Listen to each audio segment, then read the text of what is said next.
ఈరోజు ఎక్కడా కూడా విత్తనాలు చూస్తే బ్లాక్ మార్కెట్ నడుస్తూ ఉంది. నకిలీ విత్తనాలు ఇచ్చేసి రైతుల్ని మోసపోయే పరిస్థితి కనిపిస్తూ ఉంది. యూరియా సహా ఎరువులు కోత లేకుండా చూడాలి, రైతుల చెంతకే వాటిని చేర్చాలి, బ్లాక్ మార్కెట్ నియంత్రించాలి, ఎరువులను పక్కదో పట్టిస్తున్న వారిపై చర్యలు తీసుకోవాలి. ఈరోజు రైతులు ఏదైతే అల్లాడుతా ఉన్నారో యూరియా లేదని ఎరువులు బ్లాక్ మార్కెట్ పోతా ఉన్నాయని ఏ రకంగా రైతులు గగ్గోలు పెట్టి ధర్నా కార్యక్రమాలు చేస్తా, వాళ్ళు నిరసన కార్యక్రమం చేస్తా ఉంటే ఇవన్నీ లేకుండా చూసుకోవాల్సిన బాధ్యత, రైతులను ఆదుకోవాల్సిన బాధ్యత మీ ప్రభుత్వం మీ మీద ఉంది. ఇప్పుడున్న ప్రస్తుత సీజన్ ప్రకారం ఆల్రెడీ యూరియా ఒక దఫా ఫస్ట్ కోట వేసేసారు రైతులందరూ. ఇప్పుడు వచ్చే వాళ్ళందరూ రెండో కోట కోసం వస్తున్నారు. వాళ్ళకి కూడా సరిపడా నిల్వలు ఉన్నాయి.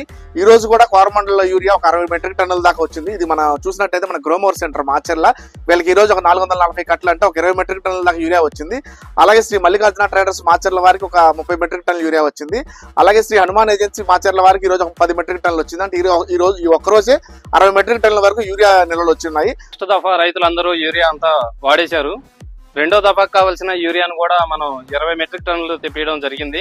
రెండో కోటా కావాల్సిన రైతులు కూడా మన దగ్గరకు వచ్చి తీసుకోవాల్సిందిగా కోరుతున్నాం. ప్రభుత్వ ధర 270 రూపాయలు యూరియా బస్తా ఉంటే ఈ రోజు 450 నుంచి 650 రూపాయలు ఈ రోజు బ్లాక్ లో నడుస్తాం.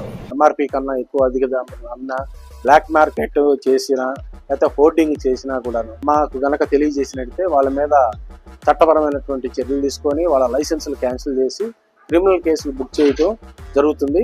మన దగ్గర బ్లాక్ మార్కెట్ కానీ ఇతర జిల్లాలకు ఇవ్వడం కానీ ఏది జరగదు.